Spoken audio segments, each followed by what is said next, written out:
अगर इसे सुनने के बाद दिल में कुछ करने का जुनून न जागा ना तो वीडियो को डिसलाइक कर देना। और अगर दिल से ये आवाज आई कि मुझे लाइफ में कुछ करना है तो वीडियो को लाइक करके चैनल को सब्सक्राइब कर देना और बेल आइकन को प्रेस कर देना। दोस्तों, आज एक ऐसे बंदे के बारे में बात करने वाला हूँ जिसके सपने उसके फेलियर से भी बड़े थे। बार बार फेलियर से लड़ने के जज्बे ने उसे सदी का सबसे क्रांतिकारी इंसान बना दिया। और ऐसे लोग सदी में 2-4 ही पैदा होते हैं। पृथ्वी का एक ऐसा इंसान जो फ्यूचर को कंट्रोल करना जानता है, जिसने दुनिया में एक अलग ही मिसाल कायम की है। जी हाँ दोस्तों, मैं बात करने वाला हूँ एलोन मस्क की, जिसे आज बहुत सारी युवा पीढ़ी फॉलो करती है। जब एलोन को उसका पहला कंप्यूटर मिला था तो कंप्यूटर के साथ उसको एक प्रोग्रामिंग की बुक भी मिली। इस 9 साल के बच्चे ने महज 3 दिन में बिना सोए उस बुक को खत्म कर दिया। 10 साल की उम्र में उसने इतनी बुक्स पढ़ ली थी जितना एक ग्रेजुएट भी नहीं पढ़ सकता। मात्र 12 साल की उम्र में इसने एक ब्लास्टर नाम का गेम डिजाइन किया और एक ऑनलाइन कंपनी को बेच दिया। ऐसे अजीबोगरीब किस्सों से भरा है एलोन मस्क का बचपन। दोस्त बताते हैं कि एलोन मस्क के पास एक फोटोग्राफिक मेमोरी है। जिस चीज को ये एक बार देख लेते हैं वो उन्हें याद हो जाती है। बचपन में ही ये 15-15 घंटे किताबें पढ़ने में गुजारते थे। बचपन में ये जब किसी से बात करते थे तो अपनी ही सोच में खो जाते थे, जिसकी वजह से इनके पेरेंट्स को लगा कि एलोन सुन नहीं पा रहे हैं। इसीलिए उन्होंने इनके कान का ऑपरेशन करवाया, लेकिन ऑपरेशन के बाद भी कुछ फर्क नहीं पड़ा।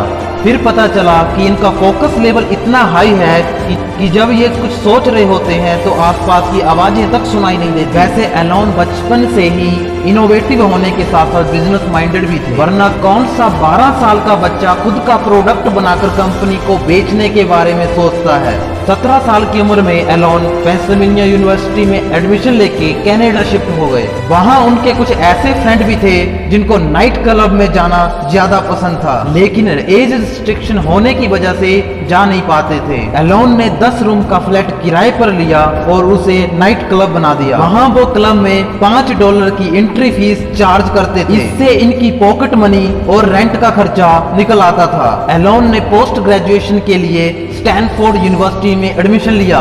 ऐसी यूनिवर्सिटी जहां लोग पढ़ने का सपना देखते हैं, ज्वाइन किया और पढ़ाई शुरू होने से पहले ही छोड़ दिया, क्योंकि अब ये बंदा अपनी लाइफ में कुछ बड़ा रिस्क लेना चाहता था। और सन 1995 में अपने भाई किम्बल के साथ मिलकर अपना पहला स्टार्टअप जिप2 लॉन्च किया। एलोन मस्क ने आज तक जो भी स्टार्टअप किया, इनोवेशन इस बंदे का पहला और स्ट्रॉन्ग पिलर था। जिप2 में वो अलग अलग बिजनेस के मैप और उनकी इंफॉर्मेशन जिप2 के माध्यम से प्रोवाइड करते थे। कंपनी में बोर्ड ऑफ डायरेक्टर बढ़ते चले गए और इनकी कम उम्र और एक्सपीरियंस न होने के कारण इनको सीईओ पद से हटा दिया गया। उसके बाद ये कंपनी $307 मिलियन के साथ कंपैक्ट को बेच दी गई, जिसमें इनको इनके 7% शेयर होल्डर के बदले $22 मिलियन मिले।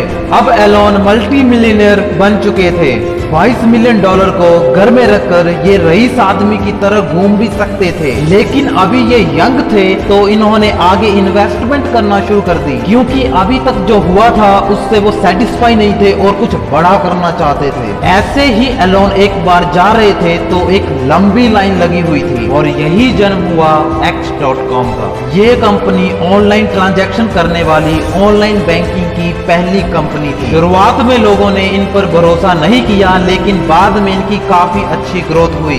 आगे चलकर कन्फिनिटी नाम की कंपनी के साथ इनका क्लैश हुआ और कंपनी मर्ज हुई और इसका नाम पेपैल पड़ गया। कंपनी के सीटीओ के साथ इनकी बहस हुई। अभी इनकी नई शादी ही हुई थी और ये हनीमून के लिए गए हुए थे। सीटीओ ने बाकी बोर्ड ऑफ डायरेक्टर के साथ मिलकर इनको कंपनी से निकाल दिया। 2002 में पेपैल को ईबे ने $1.5 बिलियन के साथ खरीद लिया।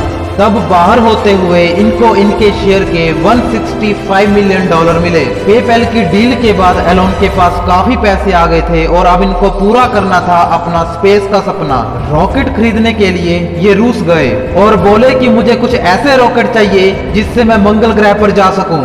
लेकिन वहां पर रीयूजेबल रॉकेट का 8 मिलियन का प्राइस सुनकर ये बंदा खाली हाथ वापस आ गया। लेकिन वापस आते समय अपने साथ एक जज्बा लेके आया कि अब मैं रॉकेट खुद बनाऊंगा। लेकिन किसी भी चीज को जीरो से शुरू करना इतना आसान नहीं होता, कई बार आपको हार का सामना करना पड़ता है, लेकिन इस बंदे ने किताबें पढ़ पढ़कर और एक्सपेरिमेंट कर करके रॉकेट को बनाना चालू किया। साथ में इलेक्ट्रिक कार बनाने वाली कंपनी टेस्ला में भी इन्वेस्ट किया। इससे पता चलता है कि एक आदमी नेट को खोल के एनसाइक्लोपीडिया को पढ़कर भी बहुत कुछ सीख सकता है। शुरू में नाकामयाबी इस बंदे का पीछा छोड़ने को तैयार नहीं। एक के बाद एक रॉकेट की टेस्टिंग फेल हो रही थी। जब इन्होंने अपना पहला रॉकेट लॉन्च किया तो उसके इंजन में आग लग गई और वहां इस बंदे का काफी बड़ा नुकसान हो गया, लेकिन ये बंदा फिर भी हार नहीं माना और दूसरी बार फिर ट्राई किया। इस बार इसका रॉकेट ऑफ रूट हो गया और जो स्पेस तक भी नहीं पहुंचा।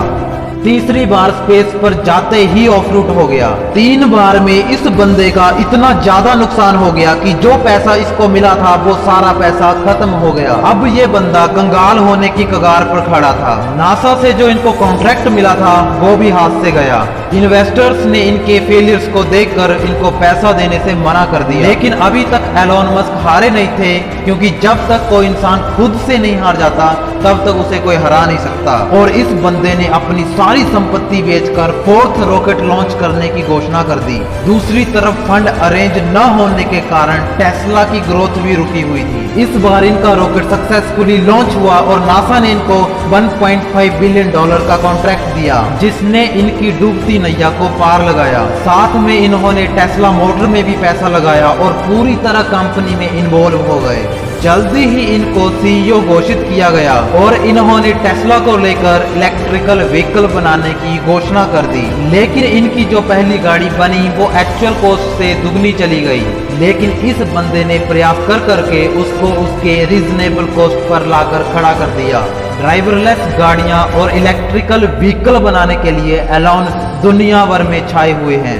इसके अलावा भी एलोन मस्क की और भी कंपनियां हैं, जिसमें hyperloop, Neuralink, the boring company, Tesla और स्पेसएक्स। दोस्तों, लाइफ में फेलियर तो हर किसी की जिंदगी में आते हैं, लेकिन जो अपने फेलियर से सीख कर आगे बढ़े असल में वही कामयाब होता है।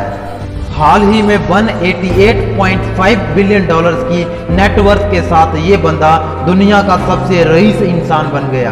दोस्तों, आपको एलोन मस्क की केस स्टडी से क्या सीखने को मिलता है कमेंट बॉक्स में जरूर बताएं। और अगर इस केस स्टडी से तुम्हें वाकई में कुछ सीखने को मिला है तो वीडियो को लाइक करके चैनल को सब्सक्राइब कर दें और बेल आइकन को प्रेस कर दें। मैं ऐसी ही मोटिवेशनल वीडियोस तुम्हारे लिए लाता रहूंगा।